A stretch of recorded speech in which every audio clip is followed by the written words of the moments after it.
Mi nombre es Andrea Rudnick. Yo les voy a primero hacer una breve pincelada de la situación a nivel global, después la situación nacional, tanto en mitigación como en adaptación, y qué se entiende por mitigación y adaptación, cómo hemos avanzado en la institucionalidad de cambio climático en Chile, el plan de acción, que es nuestra herramienta articuladora de acciones en el sector público, cuáles son nuestros ejes de trabajo, y después puse algunos ejemplos concretos para que ustedes puedan un poco abrir sus proyecciones y sus mentes de cómo Mideplan puede aportar a incorporar esta variable en Chile, ¿ya? Primero, la situación a nivel global, que a veces se nos olvida un poco qué es lo que está pasando, por qué nos estamos preocupando del cambio climático.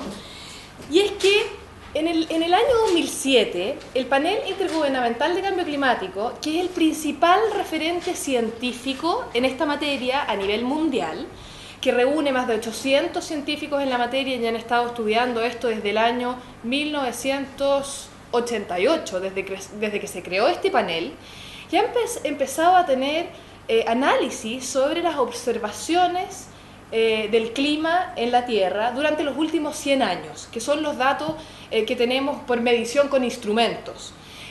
Existe información previa a los últimos 100 años, pero son ya con testigos de hielo, no son con observaciones con instrumentos directos, ¿ya? Ahora, ¿qué ha pasado en los últimos 100 años? Se ha observado un aumento de la temperatura promedio de la superficie de la Tierra, que vemos en el gráfico de más arriba. Más o menos 0,74 grados en los últimos 100 años. Vemos también un aumento observado del nivel del mar. Y vemos una disminución de la cubierta de nieve. Estos científicos lo que hicieron fueron agarrar todas las fuerzas de radiación natural de la Tierra, que hacen que la Tierra tenga una temperatura que nos permita vivir en ella, y la cruzaron con estos aumentos de temperatura, y la verdad es que no se explicaba. O sea, con los efectos naturales de calentamiento de la Tierra no se explica este aumento de temperatura en los últimos 100 años. Y luego agarraron todas las fuerzas humanas que hacen que se caliente la Tierra, que son toda la combustión de combustibles fósiles y la emisión de gases de efecto invernadero en la Tierra. Y cuando tomaron solamente las fuentes antropogénicas, tampoco se explicaba este aumento de temperatura. Pero cuando juntaron las dos componentes, las fuerzas naturales de la Tierra más las fuentes antropogénicas, estos modelos sí explicaban este aumento de temperatura. Y es por eso que la conclusión de este panel intergubernamental es que hay un calentamiento del sistema climático, y eso es inequívoco, porque resulta evidente de las observaciones, pero que este aumento de temperatura es debido al humano, ¿ya? Y esa fue la principal conclusión. Y esto fue en el 2007. Ahí fue cuando se consolidó este consenso científico. Ahora, antes de pasar a la situación nacional, ¿qué ocurre con este calentamiento, aumento de la temperatura? Ocurre que empezamos a observar cambios en el clima, y por eso se llama cambio climático. Al principio se hablaba de calentamiento global, el efecto invernadero. Eso es lo que ocurre, porque los gases se quedan atrapados en la atmósfera y no salen. Pero la verdad es que cómo nos afecta eso a nosotros, al hombre, es porque empezamos a observar cambios en el clima. ¿Qué quiere decir eso?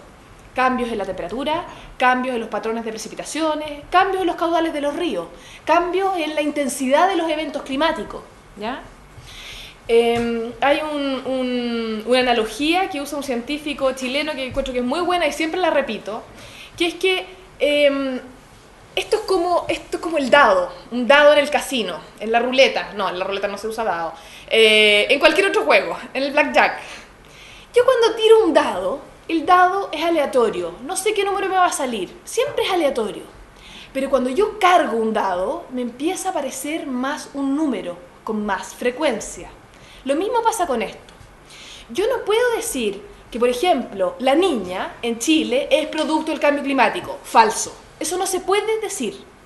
Pero lo que puedo decir es que producto del cambio climático va a empezar a aparecer con más frecuencia en Chile un cierto tipo de año. Por ejemplo, un año seco, ¿ya?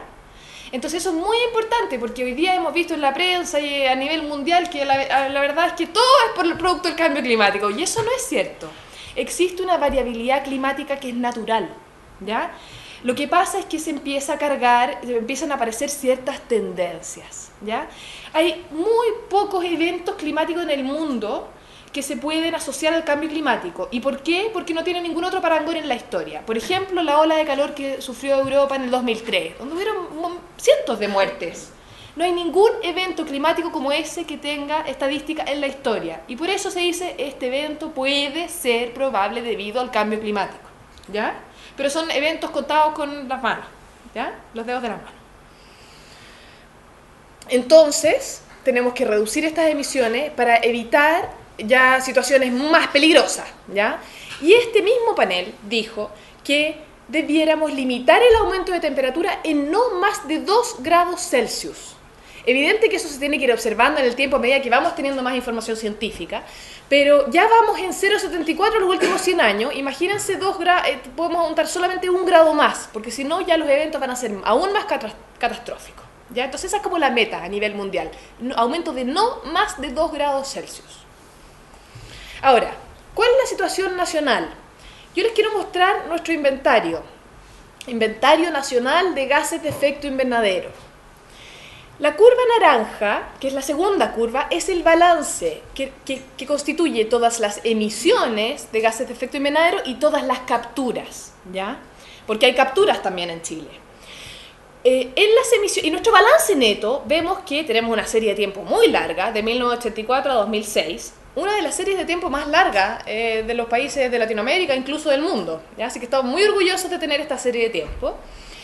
Y en el año 2006, para que ustedes se queden con este número en la cabeza, nuestro balance de emisiones son 60 millones de toneladas de CO2. Eso representa más o menos 0,2% de las emisiones mundiales, ¿ya? Podríamos decir entonces que nuestro aporte a las emisiones al aumento de la temperatura es insignificante, pero no por eso no vamos a hacer acción para reducir estas emisiones, ¿ya? ¿Cómo se desglosa nuestro inventario nacional? Tenemos la curva de más arriba, que es el sector energía. Energía no es solo generación de energía eléctrica, como muchos entienden, es todo el consumo de combustibles fósiles. ¿Qué quiere decir eso?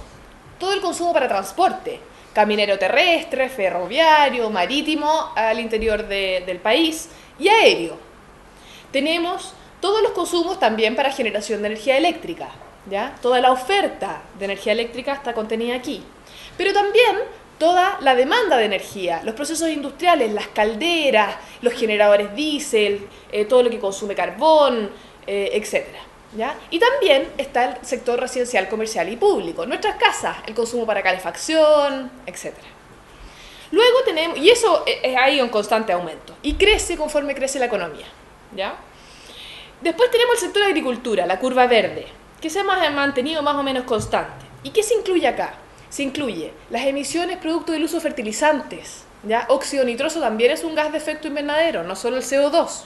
Las emisiones de metano, metano también es un gas de efecto invernadero, producto de todas las fermentaciones entéricas de los animales, el tratamiento de los residuos industriales líquidos, agrícolas, agroindustriales. Y los suelos también emiten las quemas agrícolas, por ejemplo, ¿ya? Eso todo está en el sector de agricultura.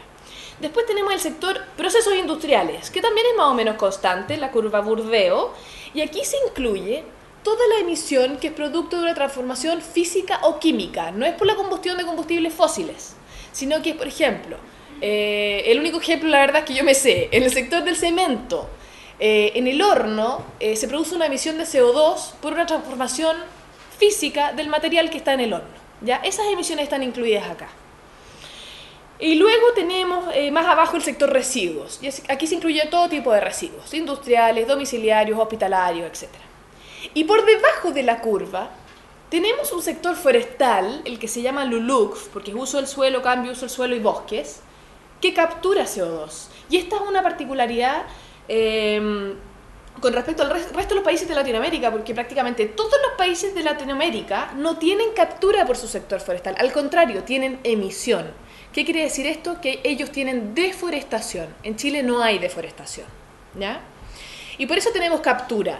En definitiva, y esto se calcula en base anual. Tenemos un stock anual de bosques que capturan CO2. Sin embargo, esta captura del sector forestal ha ido disminuyendo en el tiempo. Miren, en 1984 teníamos menos 30 millones de toneladas y en el 2006 tenemos menos 20. Esta captura ha ido disminuyendo, ¿ya? Por lo tanto, tenemos que tratar de que no siga disminuyendo, que se mantenga o que incluso aumente la captura, ¿ya? Ese balance, sumas, emisiones más capturas, da 60 millones de toneladas. Estas son estimaciones.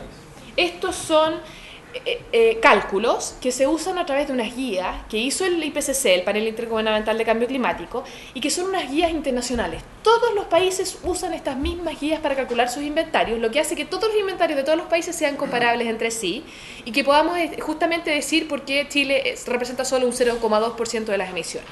Ahora, la cuantificación de este inventario se hace en forma muy distanciada, ¿ya? Chile presentó su primer inventario a la Convención Marco de Naciones Unidas de Cambio Climático en el año 2000, en su primera Comunicación Nacional de Cambio Climático. ¿Y qué presentó en el año 2000? El inventario del año 93 y 94, que es lo que le exigía la Convención. Pero Chile presentó 1984 al año 94, ya presentó 10 años.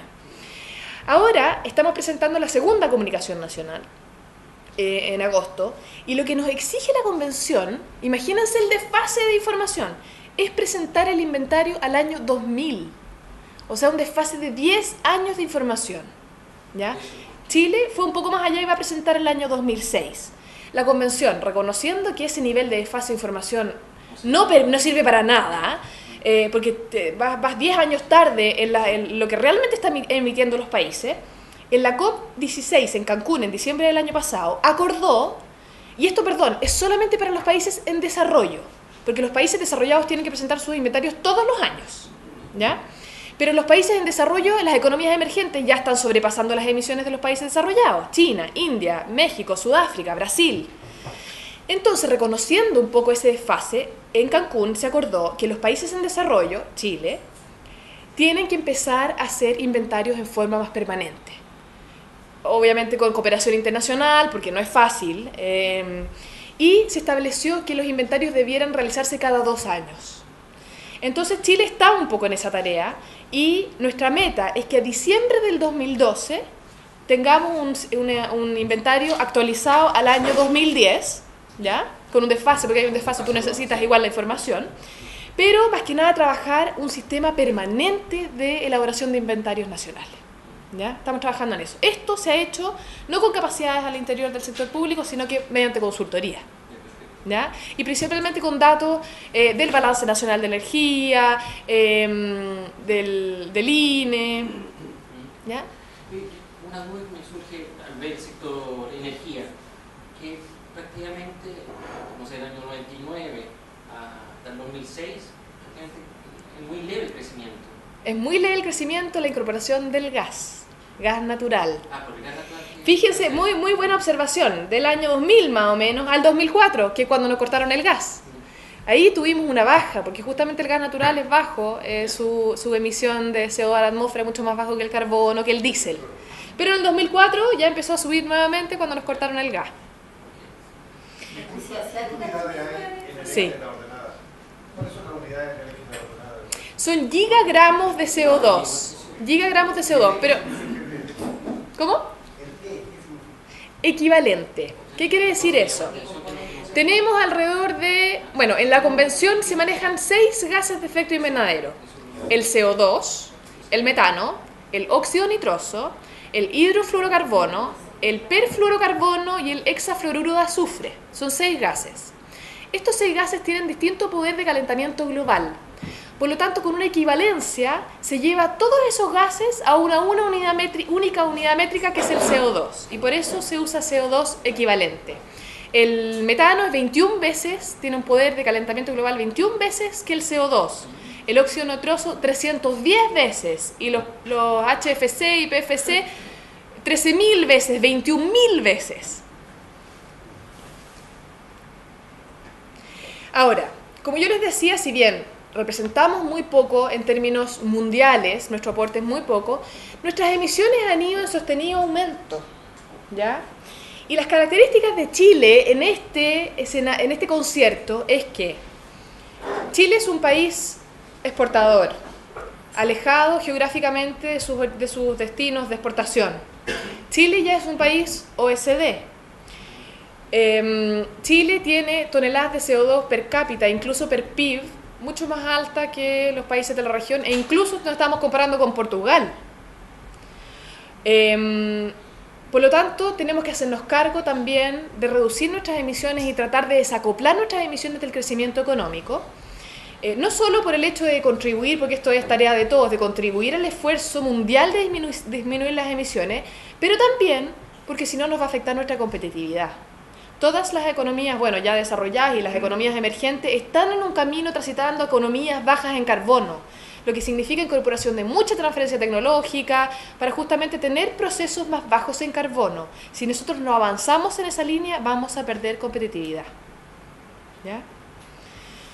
Y es por eso que en agosto del año pasado, esto venía de antes, en diciembre del 2009, la ex ministra de Medio Ambiente, Nelia Uriarte, en su discurso en la convención de Copenhague, en la conferencia de Copenhague, compromete que Chile va a desviarse de la línea base en un 20% al 2020, va a desviar sus emisiones. Ese es el lenguaje que se usa, pero es reducir las emisiones en un 20% al año 2020. Y eso con respecto a la línea base.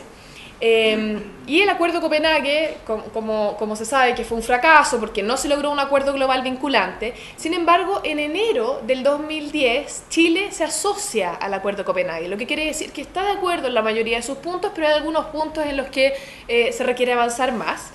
Y recién en agosto del 2010 formaliza su compromiso de desviación de la línea base a la Secretaría de la Convención a través de una carta formal y un compromiso formal que se envía a través de la Secretaría, donde establece que Chile va a desarrollar o implementar acciones nacionales de mitigación apropiadas para alcanzar un 20% de desviación por debajo del escenario que se conoce como business as usual, que es la tendencia de emisiones sin tomar ninguna acción, al 2020, proyectadas desde el año 2007.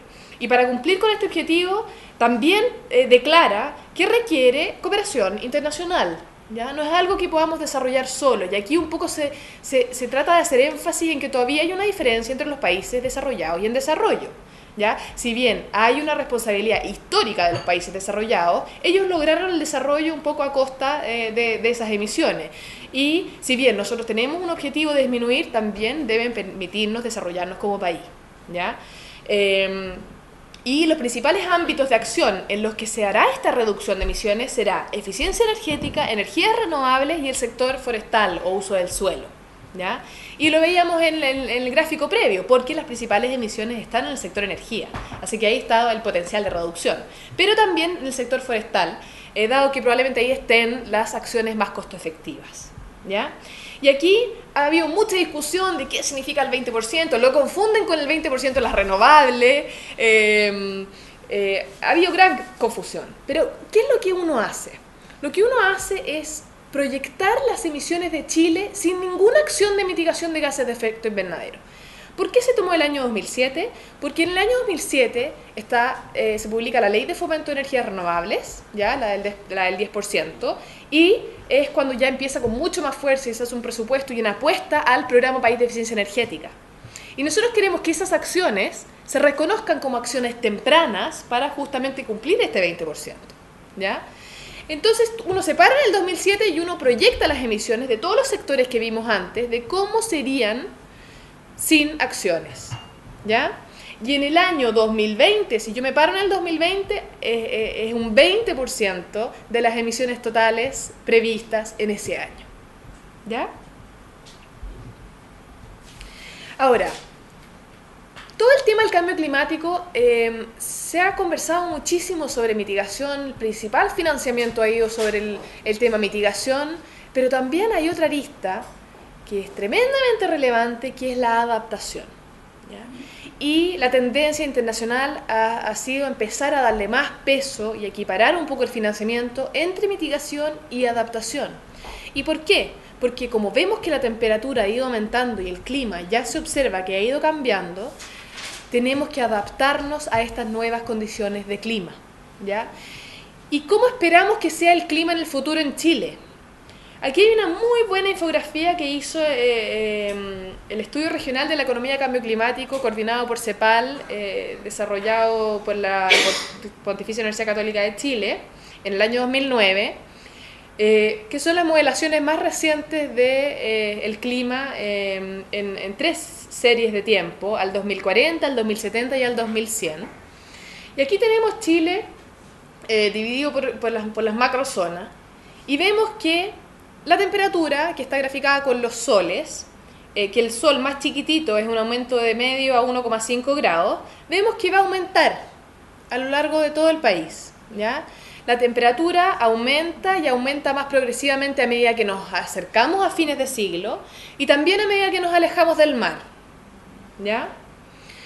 Vemos en las precipitaciones, vemos en la zona norte, en el altiplano, hay una situación que podríamos decir que es ambigua, ¿ya? ¿Por qué? Porque los modelos presentan alto nivel de incertidumbre en esa zona. No quiere decir que a fines de siglo se va a transformar en una zona subtropical, ¿ya? No, esos son incertidumbres del modelo. Por lo tanto, hay que mejorar las modelaciones en el norte, especialmente en el altiplano. Pero vemos que en términos de precipitaciones, vemos que en la zona centro-sur, diríamos de Valparaíso a los lagos, va a haber una disminución de las precipitaciones, ¿ya? Alrededor de 30% a fines de siglo, ¿ya? En Aysén vemos que la situación se va a mantener más o menos estable, no va a haber cambios. Y en Magallanes van a aumentar las precipitaciones, ¿ya? Eso es lo que están indicando los modelos. ¿Qué quiere decir eso? Vamos a tener efecto en los caudales de los ríos, ¿sí? Esto supone lo que dijo al comienzo de que la temperatura no podía pasar más de 2 grados. Este es el escenario más severo, considerando el aumento hasta 2 grados Celsius, exactamente. Y si digamos, el ser humano es capaz de bajar esa tendencia, digamos que la temperatura llega a 1 grado más, ¿esto va a cambiar? Este es el escenario más severo, pero lo que se está observando hoy día es que es el escenario más probable. La situación de aumento de temperatura en la Tierra es irreversible. O sea, ya llevamos 0,74, ya llevamos 1 grado, no vamos a poder disminuir ese grado. Y por la tendencia y la inercia, el grado de la brecha que tenemos es muy pequeña. Así que lo más probable es que lleguemos a los 2 grados. Eso es lo que se está discutiendo hoy día. ¿Sí? ¿Qué grados de confianza tienen estos modelos? Porque yo he visto, por ejemplo, que en el hemisferio norte ni siquiera se podía poner de acuerdo si qué va a pasar con los frentes de Morse. Y cambia totalmente el escenario para Europa. Sí, las universidades están trabajando profundamente el tema de la incertidumbre, porque no se conoce muy bien el grado de incertidumbre. Hay algunas publicaciones y papers que la verdad es que muestran que las incertidumbres no son tan altas. Estamos hablando de entre 5 y 10%. O sea, la situación es peligrosa. Pero se está trabajando el tema de la incertidumbre, porque justamente también en Chile tenemos el fenómeno de la niña y el niño, que genera variabilidades climáticas enormes. Entonces también se está haciendo un trabajo de estos escenarios futuros versus la variabilidad climática natural. ¿Y qué pasa con Humboldt? ¿Cómo? ¿Qué pasa con Humboldt? La corrección. Exactamente, sí, Eso determina todo. exactamente. Ahora, ahí hay que avanzar muchísimo en la materia de la investigación y de la modelación. Y lo voy a mencionar un poco al final, pero estos son modelos de circulación de clima global, ¿ya? Son modelos físicos, podríamos decir, pero que se calibran y usan la información de toda nuestra red meteorológica histórica, ¿ya? Así se calibran. Y específicamente estos modelos son muy inciertos en las partes de mayor altura, sobre los 2.000 metros, sobre los 3.000 metros, donde prácticamente no tenemos estaciones de monitoreo en Chile. Entonces ahí hay mucho trabajo que hacer para justamente mejorar los resultados y la certidumbre de estos modelos y su relación con los otros eventos climáticos. En este estudio se hizo un análisis muy interesante económico sobre cómo estos escenarios futuros van a afectar los distintos sectores económicos del país. Y tenemos estos circulitos negros, rojos y verdes, y vemos los rojos que indican que se va a tener un impacto negativo, los verdes que se va a tener un impacto positivo y el negro es que es incierto, no se ha estudiado. Vemos, por ejemplo, que la disminución de las precipitaciones va a tener impacto negativo en la minería, en el agua potable, en la agricultura, en la hidroelectricidad y en el sector forestal, ¿ya? Más hacia el sur vemos impactos positivos en la agricultura, en el sector forestal, en la ganadería. Y lo que es hoy día incierto es cómo va a afectar esto a las zonas costeras, portuarias, al sector pesca. Cómo se van a cambiar la distribución de las especies, cómo van a eventualmente cambiar las cuotas de pesca, etcétera, ¿ya? Este estudio estimaba a grandes rasgos pérdidas incluso de 2% del PIB, ¿ya? Producto de este efecto.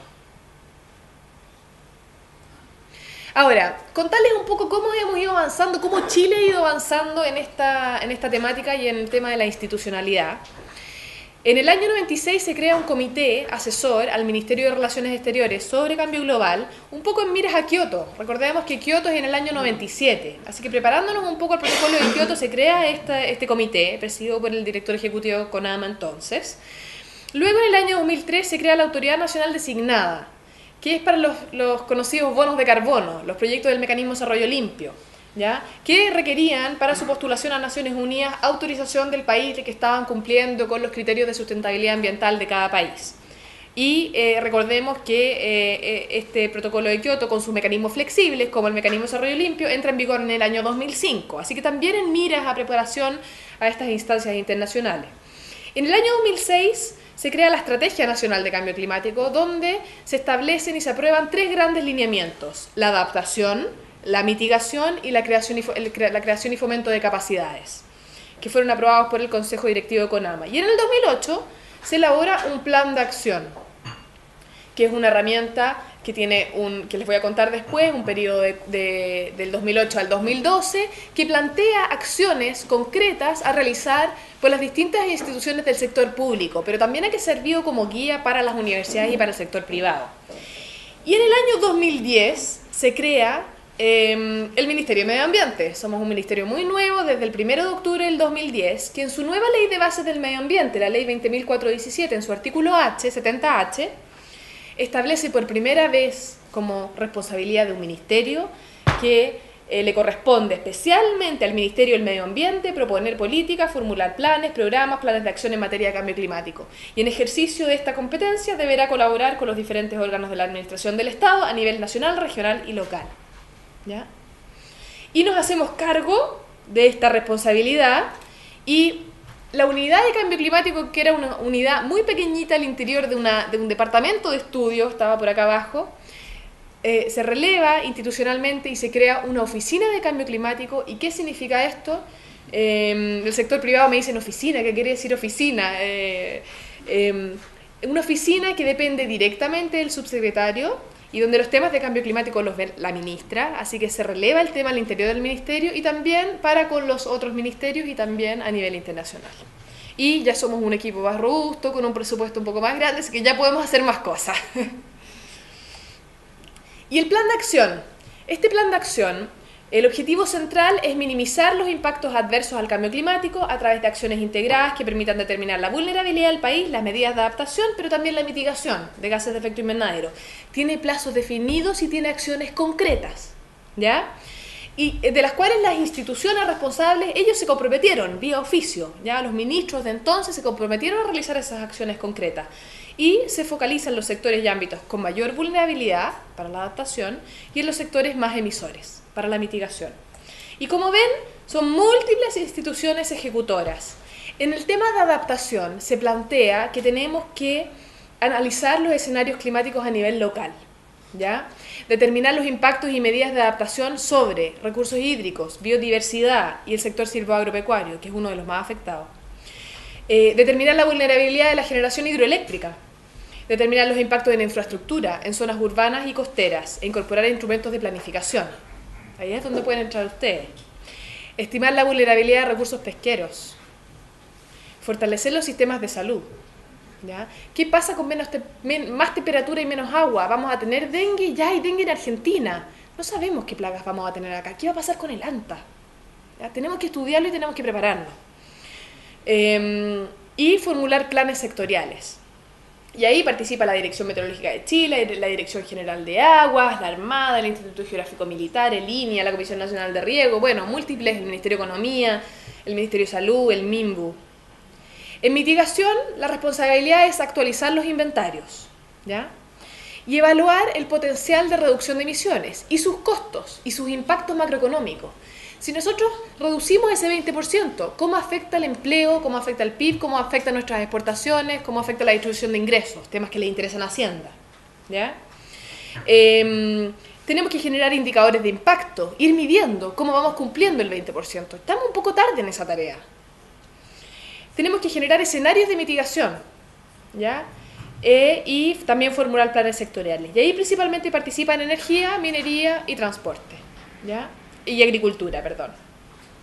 Y también está el tema de creación de capacidades, que si bien es transversal al tema de adaptación y mitigación, se releva como eje adicional para darle la importancia que requiere, que es todo el tema de la educación y sensibilización, el tema de la investigación, clave. En la observación del clima, ¿ya? Tener redes integradas, tener datos públicos, mejorar nuestra red, el Registro Nacional de Glaciares, todo el tema de negociación, cómo Chile defiende sus intereses ante la negociación internacional. ¿Ya? Hay una delegación que participa, permanente, que está constantemente defendiendo los intereses de Chile. No porque seamos hoy día un país OSD, se nos va a exigir como un país desarrollado. No somos un país desarrollado, no somos todavía un país rico como son los países de la OSD. ¿Cómo nosotros defendemos esa situación? ¿Cómo defendemos, por ejemplo, el tema aéreo, el transporte aéreo o marítimo? Que no se nos impongan medidas o obligaciones unilaterales que afecten las exportaciones del país. Fortalecer la institucionalidad nacional. Hemos ido avanzando en eso. Instrumentos de fomento a la transferencia tecnológica, adopción de tecnologías específicamente de mitigación de gases de efecto invernadero y adaptación. Y preparar un poco estas comunicaciones nacionales que yo les contaba, la primera en el año 2000, ahora estamos presentando la segunda. ¿Y qué son las comunicaciones nacionales? Son la única responsabilidad que nos asigna como ser país signatario de la Convención, país no anexo 1, país en desarrollo. Nosotros tenemos la obligación de presentar estas comunicaciones nacionales, ¿ya? Que muestran todo lo que se ha hecho en el país en materia de cambio climático. O sea, que vamos a presentar ahora va a indicar qué se ha hecho en los últimos 10 años en cambio climático en Chile, ¿ya?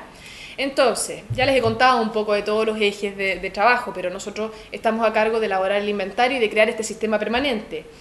Estamos a cargo un poco de empujar la carreta en materia de mitigación. ¿Por qué? Porque nosotros no vamos a implementar las medidas, no vamos a implementar eficiencia energética, ni renovables, ni el tema forestal, pero empujamos a que el Ministerio de Transporte, el Ministerio de Energía y el sector forestal, el Ministerio de Agricultura, se preocupe de generar medidas de mitigación y los apoyamos en buscar financiamiento y en realizar los estudios que se requieren. Lo mismo en adaptación, ¿ya? En creación de capacidades, yo diría que lo que más se ha avanzado es que en el año 2009-2010 se elaboró una guía docente para los profesores. Los profesores, evidentemente, cuando estaban en la universidad esta cosa no existía, así que nunca estudiaron cambio climático. Pero hay una fuerte campaña de educación en los temas medioambientales en los colegios y en las universidades, y estamos empezando a incorporar esta temática de cambio climático a nivel transversal en todas las materias. Estamos en coordinación con Corfo Innova, con CONICIT, para también incorporar instrumentos específicos de fomento e investigación con respecto a esta temática. La negociación internacional y las comunicaciones nacionales, y por último el mecanismo de desarrollo limpio, el otorgar estas cartas de aprobación a los proyectos que quieran postular y transar los conocidos bonos de carbono. Y todo esto en el marco del plan de acción, ¿ya? Ahora, quisimos pensar un poco en ejemplos concretos, para que ustedes un poco puedan echar a volar la imaginación y un poco contarles las cosas que hemos estado haciendo. Porque si bien tenemos todos estos ejes concretos de trabajo, nuestra misión como Oficina de Cambio Climático es incorporar la variable de cambio climático en las políticas y planes de Chile, para que Chile pueda tener una respuesta efectiva a este fenómeno, ¿ya? ¿Y cómo hemos ido avanzando?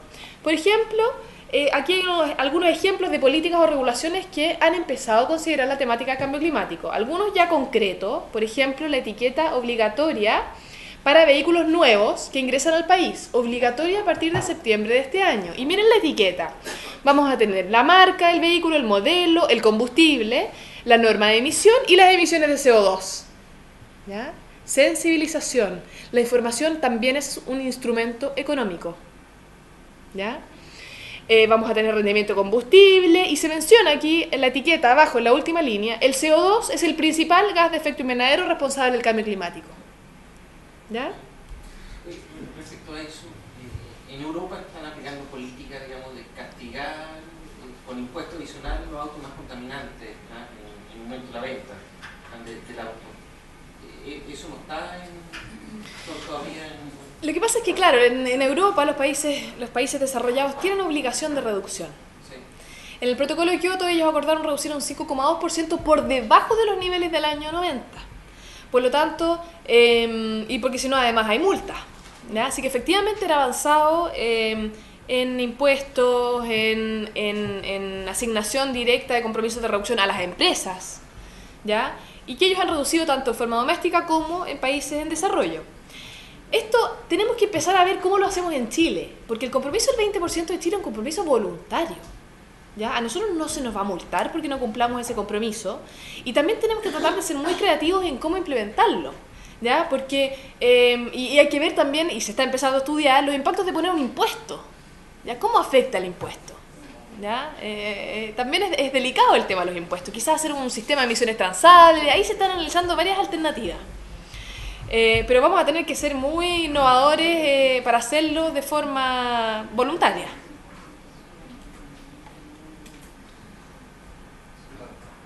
Una sola cosa, por ahora. En Europa disminuyen las emisiones porque tienen esos compromisos, claramente, pero trasladan gran parte de sus instalaciones fabriles a países que eran subdesarrollados en vía de desarrollo como China e India, donde están fabricando gran parte de los componentes que antes fabricaban en Europa. Por lo tanto, esto no tiene ningún efecto mundial, es decir, que no se evita la migración de la emisión de CO2 de un país a otro país. Eso es claro. Y eso es lo que están haciendo. Claro, justamente. Bueno, hay que pensar siempre que estas son emisiones globales, así que sin importar de dónde se emita el gas, el efecto es global, ¿ya? Lo mismo una tonelada de CO2 emitida acá en Inglaterra es lo mismo, así que justamente ellos tuvieron alguna obligación de reducción doméstica y una obligación de reducción vía estos mecanismos de desarrollo limpio, flexibles, para reducir en países en desarrollo, porque efectivamente hay un tema de cuál es el costo por tonelada de CO2. Evidente que a los países en desarrollados, el costo de reducir en forma doméstica es mucho más alto que en países en desarrollo. Y justamente cuando todo este análisis científico de cuánto se está emitiendo a nivel mundial, y esto de los 2 grados y cuánto hay que reducir, siempre se hace en términos mundiales, no en términos... Y es por eso la preocupación de que, claro, hoy día la economía emergente, China es el emisor número 1 hoy día, es el emisor número 1. Y Estados Unidos, que es el emisor número 2, no tiene compromisos de reducción vinculantes porque no ratificó el protocolo de Kioto. Y después le sigue Japón, que es el único que tiene obligación. Entonces, evidente que Japón además dice hoy día, no, pues yo no quiero un segundo periodo del protocolo de Kioto, porque la primera economía no tiene compromisos de reducción, la segunda tampoco, y la tercera, que soy yo, tiene. Entonces, es una discusión muy, muy entrampada, muy compleja. La verdad es que la situación de las negociaciones hoy día está, nosotros lo vemos de forma muy negativa. Es muy poco probable que tengamos un acuerdo global vinculante a fines de este año ni a fines del próximo. De ser así, el tema va bien por el tema de la adaptación. O sea, como Chile puede en ese 0,2, que sería el 99,08, que va gravitando en todo lo que es la atmósfera, y le llega a un país como el nuestro. O sea, el fuerte debería ser el tema de la adaptación, porque la reducción, está claro que no tenemos mayor incidencia, pero igual hay que hacerlo, ¿ya? ¿Cuál es la fuerza que puede tener, digamos, una propuesta como esa en un país que es básicamente trabaja con enfoques sectoriales fragmentados? Y esto lleva a visiones sistémicas de cómo poder abordar un desafío de este tipo. Te lo digo porque cuando comenzamos con la década 90 con el desarrollo sustentable, la pregunta es cómo esto se inserta también dentro del desarrollo sustentable. Es como que pasamos de un episodio a otro, o de un evento a otro, y nunca vamos hilvanando o viendo qué es lo que es esta temática dentro de lo que tenemos más adelante, justamente, que es la sostenibilidad, ¿ya? ¿Dónde entra una institucionalidad que podríamos decir, sabes qué? Esto sí se va a ver, esto sí se compromete, esto se va a ejecutar? Luego el planteamiento de la Agenda 21, que si uno pregunta cuáles han sido los logros de la Agenda 21 a la fecha, quizás muchos municipios ni sepan qué es lo que es la Agenda 21.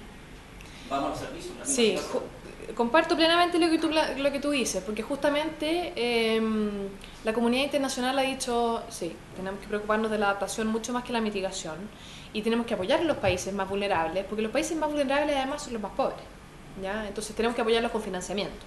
Ahora, nosotros un poco conscientes de esa problemática, estamos en conjunto con el Ministerio de Agricultura este año desarrollando el primer plan sectorial de adaptación, que es para el sector silvagropecuario, que es el sector que yo diría que está más maduro en la temática porque lidia con esta temática en forma diaria, y la verdad es que se ha avanzado mucho en los últimos 4 años, mucho estudio y mucha información y de tener medidas concretas de adaptación en el sector. Entonces se está trabajando en generar un plan nacional con bajadas regionales locales, ¿ya? Que esperamos tener terminado a fines de este año, y probablemente ese plan va a dar también los lineamientos para los siguientes planes sectoriales, y el que debería seguir debería ser el de recursos hídricos, ¿ya? O incluso pensar en un plan de agua potable, ¿ya? Que es un poco lo que les voy a comentar a continuación. Sí, pero ahí está justamente te digo, ¿cómo sacar esa visión sectorial? Tú dices, están que mirarnos desde los territorios también, ya, llegar hasta el nivel local.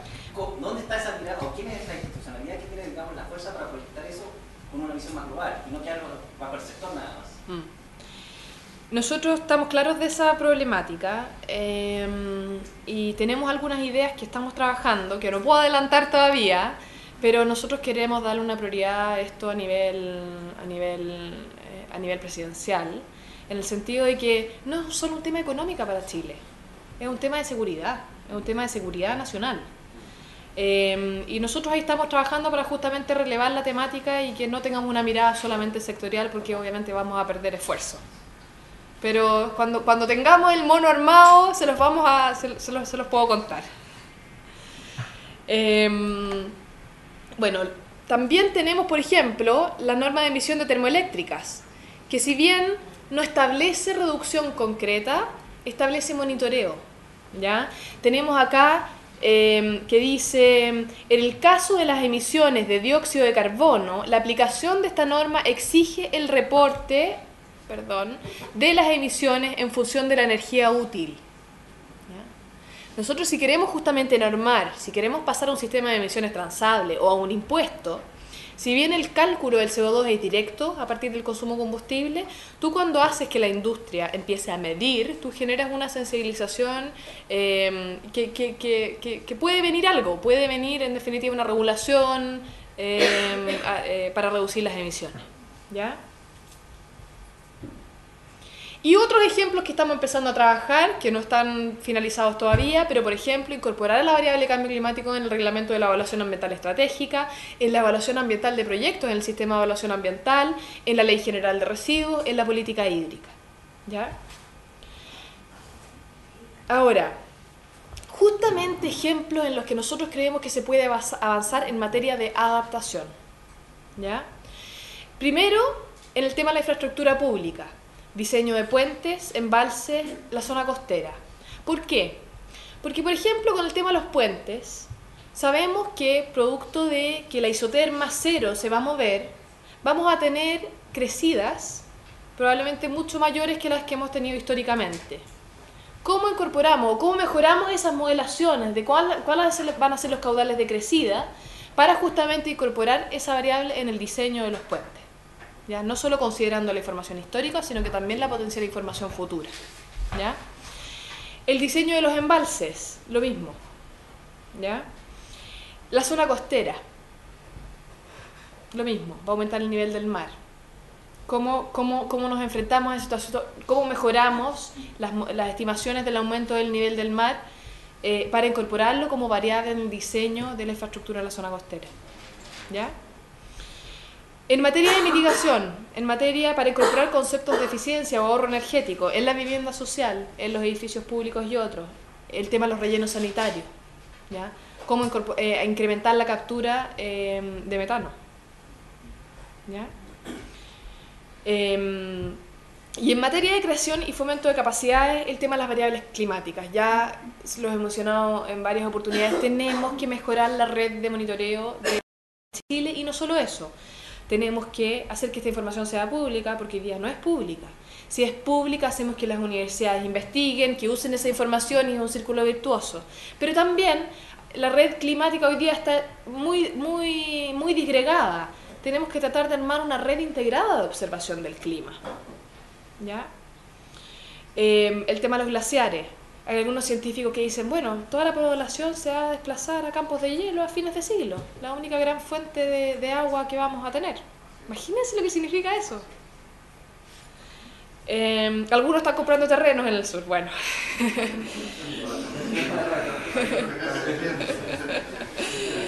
Los recursos hídricos. Los recursos hídricos, probablemente la variable más relevante a la que tenemos que mirar en Chile y que también creemos que estamos un poco atrasados. ¿Ya? En justamente tratar de empezar a identificar la disponibilidad de agua para los distintos usos, que tiene una complejidad enorme. Y el nivel y temperatura del mar. También tenemos que mejorar la observación y la medición de esas variables.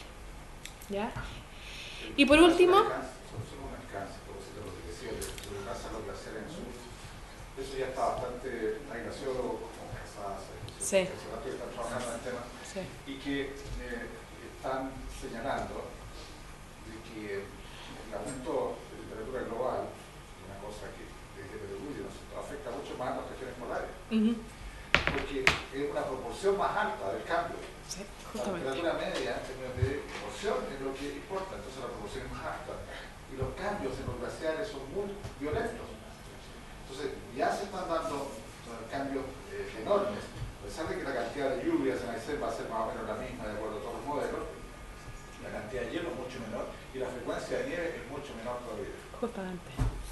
Pero usted sepa así que ya no hay tantas nevadas en Aysén, con esa vida ya no hay problema, yo estoy viviendo con unos terrenos. Sí, pero tampoco siempre porque el nivel del mar está subiendo, la cota también de inundación también, así que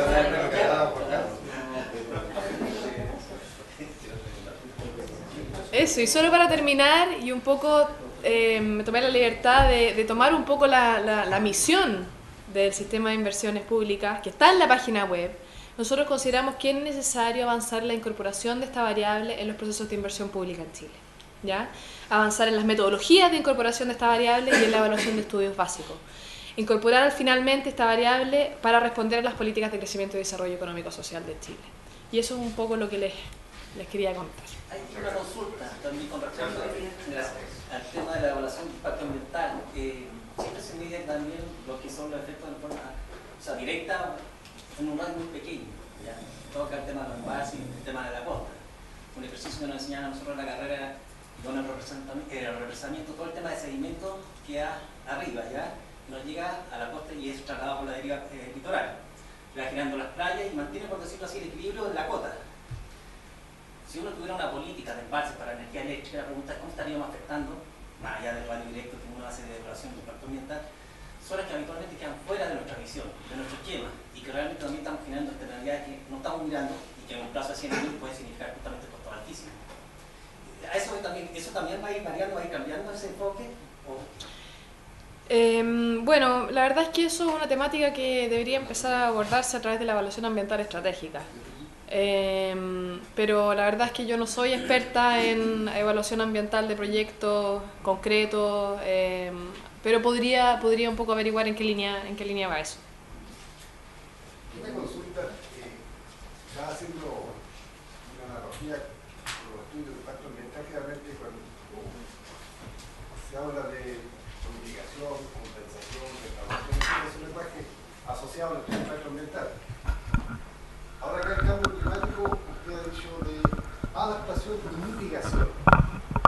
Entonces la pregunta que quiero hacer es, dentro del concepto de cambio climático, lo que pasa es que aquí, claro, está la diferencia entre contaminante local y contaminante global. Yo creo que el concepto como tal no está porque este contaminante es global, sin importar de donde se emita, el impacto que va a tener sobre nuestra atmósfera y nuestro clima va a ser el mismo. Por eso no se usa, porque compensaciones que en definitiva tú compensas en otro lugar distinto y alejado del proyecto. Yo creo que puede ser por eso. Una pregunta. Hablaste de las distintas cantidades de CO2 que emiten las distintas industrias o sectores del país y específicamente como agrícola, todo lo que es el área de fruticultura y, bueno, y como plantación que tanto la agroindustria, dejando fuera la agroindustria y el sector ganadero. Entonces tú, o sea, o lo que sabe Dios es un balance positivo o negativo de eso. O sea, porque igual las plantas capturan, pero al final entre lo que se emite y todo. En las guías del IPCC que se usan mundialmente para calcular el inventario nacional de gases de efecto invernadero, lo único que se considera que captura CO2 es lo que está catalogado como bosque. ¿Ya? Si bien los arbustos, las plantas capturan CO2, uno podría decir que en su ciclo anual, ¿ya? Como los cultivos también, en su ciclo anual eso más o menos es cero, porque lo que capturan y lo que emiten, lo único que se considera que captura en el balance anual es un árbol. Y lo otro es que mencionaste dentro de que se esperaba, o sea, que era posible que incluyera el PIB en un 2%, eso manteniendo el escenario actual. Si existiera una adaptación bien hecha, probablemente, o sea, el país podría llegar a seguir creciendo tal vez con otro enfoque. Sí, justamente, esas son estimaciones en el caso que no se hace nada y el escenario más severo. Pero justamente ya estamos viendo, por ejemplo, la industria, la minería. Ya vemos que existen plantas desalinizadoras de agua de mar. Entonces vemos que naturalmente la industria también se está adaptando, sin saberlo, sin saber que se está adaptando al cambio climático. Así que justamente tenemos que tratar de lograr que eso no afecte el crecimiento económico del país, por cumplir la meta que se establecía. Sí. Quizás las medidas de obligatoriedad, digamos, de todos estos elementos internacionales no van a provocar, digamos, el efecto, pero sí la fuerza económica. Yo no sé si ustedes tienen calculado cuándo comienzan, digamos, a ser exigible la huella de carbón, la huella del agua, huella ambiental, que yo creo que eso va a ser mucho más impactante para restrictivos para la Bueno, hemos visto en las exportaciones, sin duda el sector vitivinícola ha sido el que más ha avanzado en términos de cuantificación de su huella, que todavía el único país que está exigiendo de forma obligatoria es Francia, a través de su ley Grenelle 2, que iba a empezar a regir ahora desde el 1 de enero de 2011, pero la verdad es que no estaban preparados y lo chutearon un año más. Que la verdad es que la única ley obligatoria a nivel país, a nivel gobierno, que exige que todos los productos alimenticios que ingresen a Francia tengan que tener cuantificada su huella e informarla. Por lo que efectivamente va a afectar al sector exportador de Chile. Pero vemos que además hay algunas empresas de retail, supermercados principalmente, como Tesco en Reino Unido, como Casino en Francia, que también lo están exigiendo. Entonces hay una tendencia justamente a que tenemos consumidores más verdes, tenemos inversionistas más sustentables, tenemos gobiernos que están incluyendo leyes y regulaciones, y hay un sector nacional exportador muy activo en el tema. Existen capacidades, se están cuantificando huellas prácticamente desde todo el sector frutícola, vitivinícola, minero, bueno, por toda la gran minería son multinacionales, así que todos cuantifican sus emisiones, sus inventarios y sus huellas. Vemos que el retail también está empezando a cuantificar, el sector eléctrico también está empezando a cuantificar, así que de todas maneras hay una tendencia.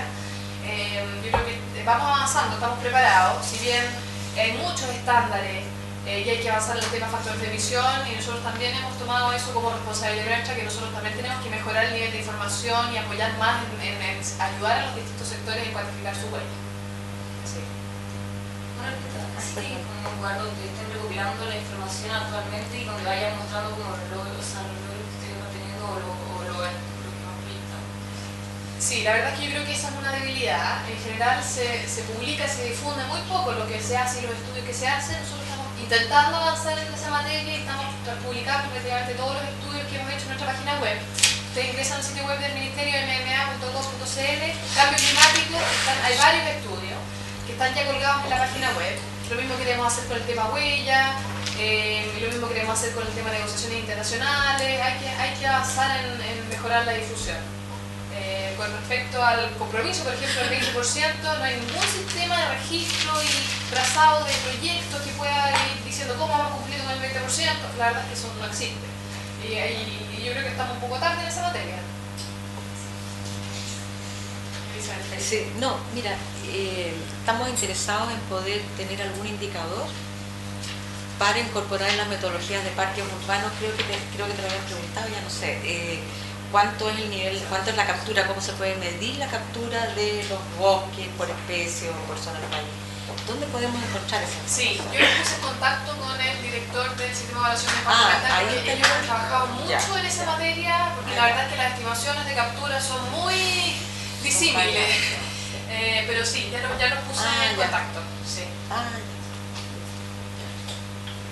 Bueno, quiero agradecer a Andrea Rudnick la excelente exposición que nos ha entregado información, nos aclaró los mitos.